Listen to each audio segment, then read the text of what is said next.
சோழ நாட்டு தேவார பாடல் பெற்ற காவேரி வடகரை தலங்களில் 23வது தலமும் 77வது தேவார பாடல் பெற்ற தலமுமான திருவேல்விக்குடி கல்யாண சுந்தரேஸ்வரர் கோவில். அதேமாதிரி அம்பிகை பேர் பார்த்திங்கன்னா நாறு சார்ந்த முலை நாச்சியார்னு சொல்லுவாங்க.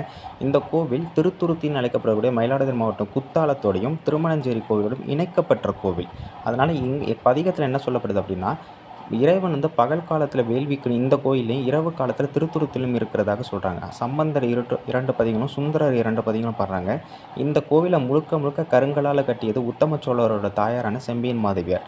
நம்ம எல்லாருக்கும் தெரியும், திருமணஞ்சேரியில் கோவிலில் கல்யாணம் நடந்தது. ஆனால் அந்த கல்யாணத்துக்கு முன்னாடி வேள்வி நடந்த இடம் தான் இது. அதனால தான் திருவேல்விக்குடின்னு சொல்கிறாங்க. கல்வெட்டுக்களை இறைவனை திருவேல்விக்குடி ஆழ்வார், மங்கள நக்கர், இப்படி பல பெயர்கள் இருக்குது.